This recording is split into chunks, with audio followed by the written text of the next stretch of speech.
इब्राहिम ट्रावरे की ईरान को नाकाबिले यकीन पेशकश। सोने से भरा बहरी जहाज ईरान रवाना कर दिया। ये सिर्फ तिजारत नहीं, ये एक नई जंग है, एक खामोश इनकलाब है जो आलमी ताकतों को हिलाकर रख देगा। बिस्मिल्लाहिर्रहमानिर्रहीम। अस्सलामु अलैकुम रहमतुल्लाहि व बरकातुहू। प्यारे दोस्तों, मैं हूं जमील अहमद जामी और आप देख रहे हैं मेरा चैनल जमील वॉइस। अफ्रीका को सदियों तक लूटा गया, गुलाम बनाया गया, भूखा रखा गया, लेकिन अब वहां एक ऐसा नाम उभरा जिसने पुराने निजाम की जड़ें हिला दी। इब्राहिम ट्रावरे। ये सिर्फ 35 साल का नौजवान ना झुका ना रुका और अब दुनिया इसके कदम पर नजर रखे बैठी है। ऐसा वक्त आया कि सोने से भरे जहाज अफ्रीका से मशरिक़ वस्ता की तरफ रवाना हो रहे हैं और जिस मुल्क की तरफ वो जा रहे हैं वो भी कमजोर नहीं, मगर इस वक्त दुनिया के सख्त तरीन हालात से गुजर रहा है। ये सिर्फ तिजारत नहीं, ये एक नया इत्तेहाद है, एक नई चाल है, एक नया इनकलाब है और ये सब कुछ हो रहा है खामोशी से। न आलमी मीडिया बोलता है, न मगरबी ताकतें इस पर बात करती हैं, क्योंकि उन्हें खौफ है कि अगर ये बेदारी फैल गई तो गुलामों के काफिले नहीं, कायदीन पैदा होंगे। नाज़रीन, आज की वीडियो में हम आपको वो सब कुछ दिखा रहे हैं जिसे छुपाया जा रहा है। वो फैसले, वो ऐलानात, वो खामोश इनकलाब जिन्होंने अमेरिका, चीन और यूरोप जैसे मुल्कों को चौंका कर रख दिया है। लिहाजा इस वीडियो को आप आखिर तक जरूर देखिएगा, क्योंकि जब आप सच जान लेंगे तो सिर्फ हैरान नहीं होंगे बल्कि सोचने पर मजबूर हो जाएंगे। बर्किना फासो, एक उभरती हुई ताकत।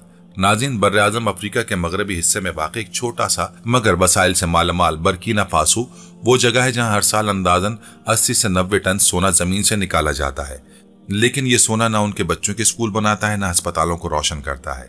ये सोना निकलता है, गैर मुल्की कंपनियों के जहाज भरता है और फ्रांस जैसे ममालिक की मईशत को चमकाने चला जाता है, जबकि बर्किना फासो के अवाम बदअमनी, गुर्बत और भूख में जिंदगी काटते हैं।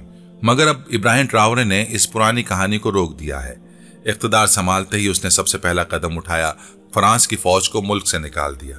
फिर मुल्क की सोने की कानों पर रियासती कंट्रोल सख्त किया और वाज़ेह ऐलान किया कि ये दौलत हमारी है और अब इसका फायदा भी हमें ही मिलेगा।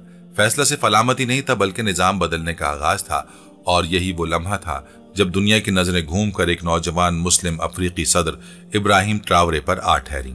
सोने की पेशकश, ईरान और एक नया इत्तेहाद। इब्राहिम ट्रावरे के मुल्क बर्किना फासो में हाल ही में जो नए सोने के ज़खायर दरियाफ्त हुए हैं वो मामूली नहीं थे।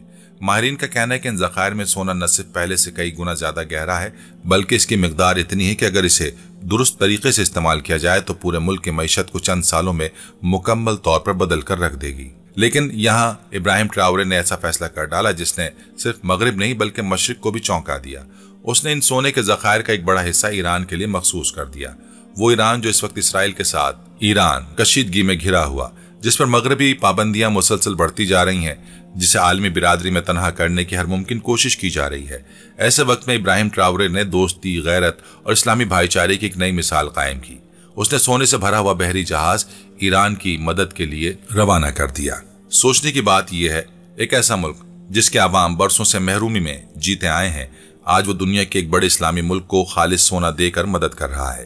ये सिर्फ इंसानियत का मुजाहरा नहीं, एक नई सिफारती सबबंदी का ऐलान है, जहां अफ्रीका महज तमाशाई नहीं बल्कि गेम चेंजर बनता जा रहा है। आलमी ताकतों के चैलेंजेस और नए ताल्लुकात। इब्राहिम ट्रावरे के इस इक़दाम ने चीन और अमेरिका जैसे ममालिक के पॉलिसी साजों को खामोशी में डाल दिया है, क्योंकि सवाल ये नहीं कि उसने सोना दिया क्यों, बल्कि सवाल यह है कि इतना सोना आया कहां से और क्या अब अफ्रीकी ममालिक से गुलाम नहीं, फैसला साज बनने जा रहे हैं। नाज़रीन, इब्राहिम ट्रावरे का पैगाम साफ है, हम न कमजोर हैं न बेबस, हम सिर्फ बेदार नहीं थे, अब बेदार हो चुके हैं। ये सिर्फ ईरान से दोस्ती नहीं, ये आलमी ताकतों के पुराने निजाम से निकलकर नए इत्तेहादियों की बुनियाद है। एक ऐसा सेटअप जो दुनिया भर के अफ्रीकी ममालिक के लिए एक इनकलाबी पैगाम है। ट्रावरे का कहना है कि अगर हम अपने वसाइल पर कंट्रोल हासिल कर लें, अगर हम दूसरों की गुलामी छोड़कर अपने फैसले करें तो हम सिर्फ आजाद नहीं होंगे बल्कि आलमी ताकत बन सकते हैं। तारीख से जुड़ा एक नया लीडर। इब्राहिम ट्रावरे अपने आप को हजरत बिलाल हबशी रजी अल्लाह ताला अन्हु की नस्ल से जोड़ते हैं। वो अजीम सहाबी जो इस्लाम के इब्तिदाई दिनों में मक्का की गलियों से मदीना के महराब तक अफ्रीका की रूहानी अजमत की अलामत बने। ट्रावरे के नजदीक ये ताल्लुक सिर्फ तारीख नहीं, रूहानी ताकत का सरचश्मा है। वो अपनी तकरीरों में अफ्रीकी अवाम को याद दिलाते हैं कि तुम कमजोर नहीं, तुम्हारा माजी रोशन था और तुम्हारा मुस्तकबिल तुम्हारे अपने हाथ में है, बस अब वक्त है बेदार होने का। नाज़रीन, 2024 में इब्राहिम ट्रावरे ने एक ऐसा इनकलाबी कदम उठाया जिसने सिर्फ बर्किना फासो की नहीं बल्कि पूरे अफ्रीका की समत बदल दी। ये कदम था $200 मिलियन का मेगा इंफ्रास्ट्रक्चर मंसूबा। ये कोई आम सड़कों की तामीर का प्रोजेक्ट नहीं बल्कि कौमी बहाली का ऐलान था। बर्किना फासो के देहाती इलाकों में जहां पहले कच्ची सड़कें बारिश में कीचड़ बन जाया करती थीं, जहां वक्त पर मरीज अस्पताल नहीं पहुंच पाते थे, जहां तलबा मट्टी, गर्द और खराब रास्तों की वजह से स्कूल छोड़ देते थे, अब वहां हर साल 3000 से 5000 किलोमीटर जदीद, मजबूत और पक्की सड़कें तामीर हो रही हैं। इन सड़कों ने न सिर्फ गाँव को शहरों से जोड़ा बल्कि मईशत की धड़कन भी तेज कर दी। किसानों की अजनास अब खेतों से बराह रास्त मंडी तक पहुंच रही हैं। मरीज अस्पताल, तलबा स्कूल और छोटे कारोबार मंडियों से मुंसलिक हो चुके हैं।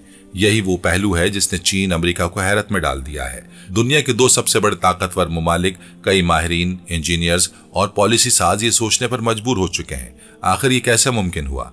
इतने महदूद वसाइल, कोई आलमी कर्जा नहीं, कोई बैरूनी कंसल्टेंट नहीं, फिर भी इस्लामी अफ्रीकी मुल्क इतनी तेजी से तरक्की कर रहा है। हकीकत यह है कि यह मंसूबा सिर्फ स्ट्रक्चर का नहीं बल्कि एक दिमागी और समाजी बेदारी का मंसूबा है। इब्राहिम ट्रावरे ने दुनिया को यह पैगाम दिया कि तरक्की के लिए न वॉशिंगटन की जरूरत है न पेरिस की मंजूरी, बस नीयत साफ हो और क़यादत मुखलिस हो। पाकिस्तान के लिए सबक। नाज़रीन, आज अफ्रीका जाग रहा है और इस बेदारी की क़यादत इब्राहिम ट्रावरे कर रहा है, जिसे कल तक दुनिया ने एक आम सिपाही समझकर नजरअंदाज कर दिया था। उसने सिर्फ अपनी जमीन का सोना वापस नहीं लिया, उसने अपने लोगों को इज्जत, खुददारी और इख्तियार का सबक दिया। और यही वजह है कि जब मशरिक़ वुस्ता में जंग छिड़ी और ईरान को इसराइली हमलों, पाबंदियों और तबाही का सामना करना पड़ा, तो इब्राहिम ट्रावरे वो पहला आलमी रहनुमा था जिसने दोस्ती, वफादारी और भाईचारे की एक अनोखी मिसाल कायम की। उसने अपने मुल्क के कीमती सोने का एक बड़ा हिस्सा किसी मगरबी बैंक में नहीं रखा बल्कि ईरान की मदद के लिए सोने से भरा बहरी जहाज रवाना कर दिया। ये कदम सिर्फ हमदर्दी नहीं, ये एक नई आलमी सफबंदी की शुरुआत है, जहां कमजोर मुमालिक एक दूसरे का सहारा बनकर ताकतवरों के जुल्म को चैलेंज कर रहे हैं। और जब हम ये सब देखते हैं तो अपने वतन पाकिस्तान का भी ख्याल आता है। क्या आप जानते हैं पाकिस्तान के पहाड़ों, मैदानों और रेगिस्तानों के नीचे भी अरबों डॉलर के सोने के कीमती जखायर और धातुओं के जखायर मौजूद हैं। रेकोटेक, चागी, सवात, गिलगित बल्तिस्तान, ये सिर्फ जमीनें नहीं, खजाने हैं। मगर अफसोस, हमने अपने इब्राहिम ट्रावरे पैदा नहीं किए। हमने इन जखायर पर पहरा देने के बजाय इन्हें गैर मुल्की कंपनियों के हवाले कर दिया। आलमी मुआहदों, अंदरूनी कमीशन और हुकूमती गफलत ने हमारी दौलत, हमारी जमीन और हमारा हक चुपचाप जहाजों में भरकर दूसरे मुल्कों की मईशत का हिस्सा बना दिया। ये कोई साजिश की कहानी नहीं, ये खालिस हकीकत है जो हमारे बिजली के बिल, दवाई की कीमत और आटे की कतारों में साफ नजर आती है। क्या हम भी अब जागेंगे? मगर सवाल ये है, यहां भी कोई आवाज उठेगी जो कहे ये सोना हमारा है और इस पर पहला हक भी हमारा है? नीचे कमेंट सेक्शन में अपनी राय जरूर दीजिएगा। और आखिर में दिल से यही दुआ है कि या अल्लाह इब्राहिम ट्रावरे को मजीद ईमानी कुव्वत, अखलास और इस्तकामत अता फरमा, उसे जालिमों के फरेब, समाजी जाल से महफूज रख, और या अल्लाह हमारे मुल्क पाकिस्तान को भी ऐसा रहनुमा अता फरमा जो तेरे दीन पर चले, जुल्म के निजाम को तोड़े और इस कौम की खिदमत को अपनी सियासत बनाए। आमीन सुम्मा आमीन।